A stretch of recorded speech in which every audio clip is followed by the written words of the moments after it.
Halo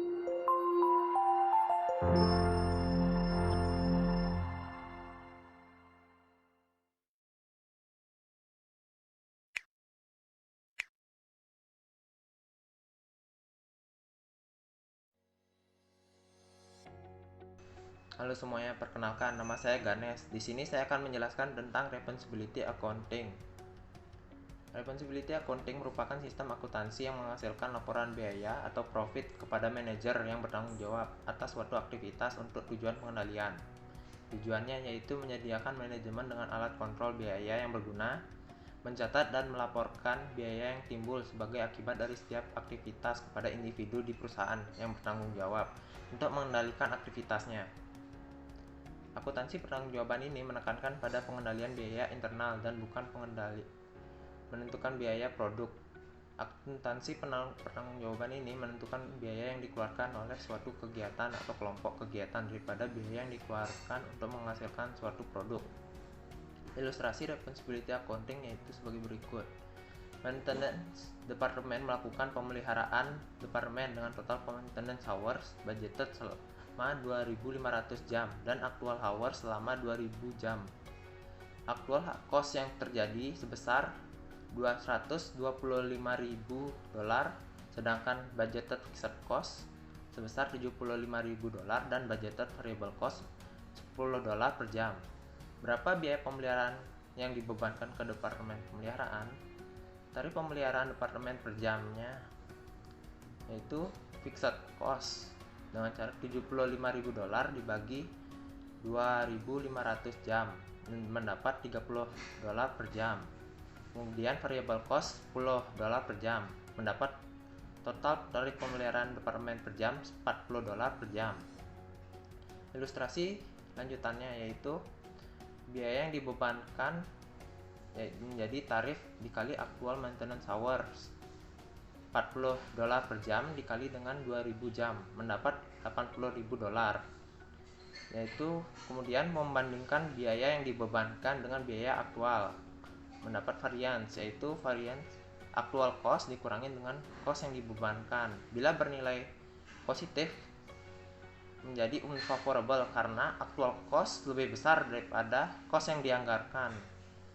Karena kemudian kalau bernilai negatif favorable karena cost yang dianggarkan tersebut lebih besar daripada actual cost, jadi masih mendapat sisa.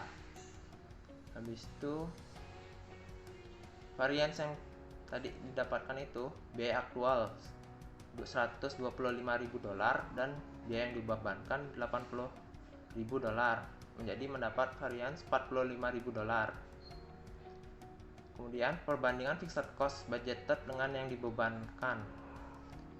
Budgeted fixed cost yaitu $75.000, fixed cost yang dibebankan didapat dari $30 per jam dikali dengan 2.000 jam mendapat $60.000.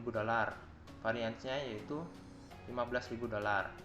Terdapat sisa varians akan dibebankan ke manajer pemeliharaan $30.000. Hal ini disebut dengan spending variance, terjadi karena inefisiensi departemen pemeliharaan, kenaikan biaya overhead, dan salah menggambarkan overhead. Materi selanjutnya akan dijelaskan oleh teman saya, Cika.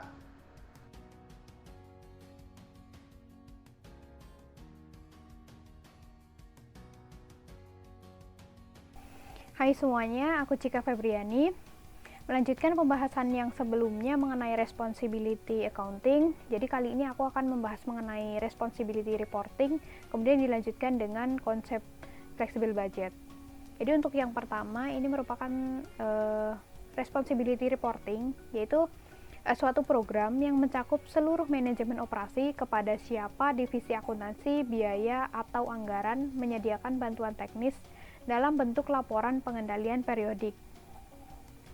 Responsibility reporting ini memiliki tujuan yang pertama yaitu untuk memotivasi orang untuk mencapai kinerja yang tinggi, dan yang kedua yaitu untuk menyediakan informasi yang berguna untuk manajer dalam rangka pertanggungjawabannya.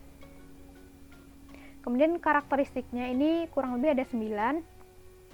Yang pertama yaitu sesuai dengan struktur organisasi, yang kedua adalah formatnya konsisten, yang ketiga tepat waktu, yang keempat reguler, Kemudian yang kelima, mudah dipahami. Yang keenam, cukup detail. Yang ketujuh, membandingkan budget cost dengan actual cost.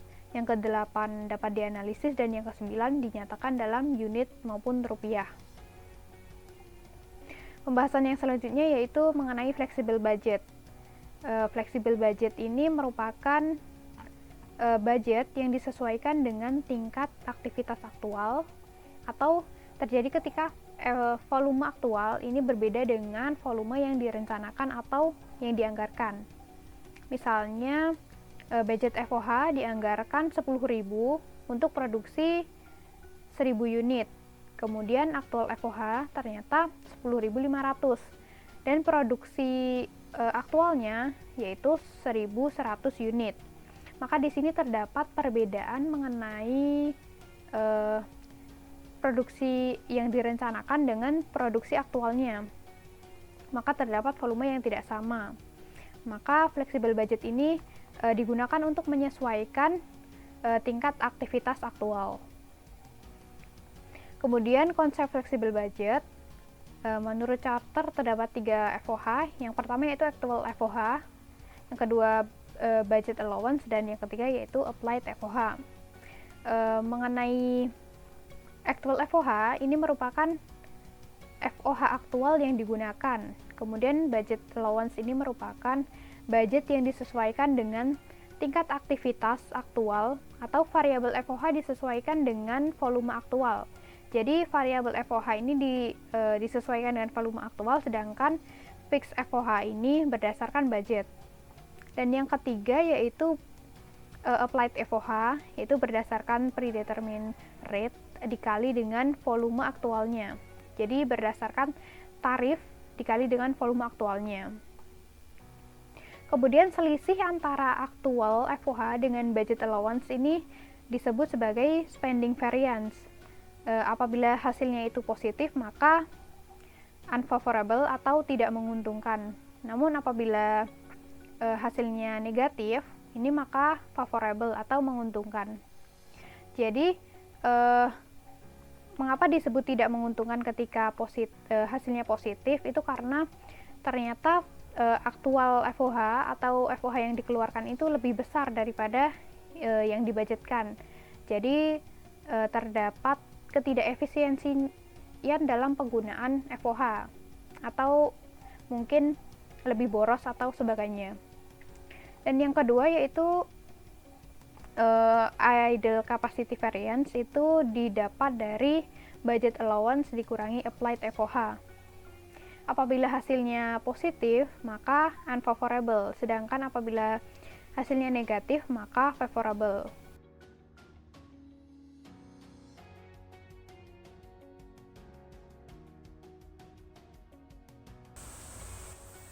Oke teman-teman, saya Muhammad Dimas Asatullah. Di sini saya akan melanjutkan penjelasan dari teman saya tadi mengenai penerapan konsep flexible budget. Di sini saya akan memberikan suatu ilustrasi di mana dalam soal untuk memproduksi 1000 unit, PT ABC menganggarkan budgeted FOH sebesar Rp10.000 yang terdiri dari variabel FOH yaitu tarif sebesar Rp4 dikali dengan 1000 unit sehingga terdapat variabel FOH sebesar Rp4.000. Fixed FOH sebesar Rp6.000, dan di soal dikatakan ternyata jumlah unit aktual yang diproduksi adalah 1.100 unit dengan total aktual FOH sebesar Rp10.500. Nah, langkah pertama yang harus kita lakukan adalah menentukan predetermined rate atau tarif per unit. Kita harus mencari dulu fixed FOH per unit, di mana dapat kita cari dengan Rp6.000 dibagi dengan 1000 sehingga terdapat fixed FOH per unitnya sebesar Rp6, dan variabel FOH di soal sudah dikatakan terdapat tarif yaitu Rp4 per unit, sehingga total dari predetermined rate sendiri yaitu sebesar Rp10. Nah, selanjutnya terdapat perhitungan lain di mana kita dapat membagi total budgeted FOH dengan total budgeted unit, yaitu Rp10.000 dibagi dengan 1000 unit sama dengan Rp10 per unit. Selanjutnya, kita akan menentukan actual, budget allowance, applied FOH, dan juga variance. Nah, Actual FOH sendiri di soal sudah diketahui sebesar 10.500.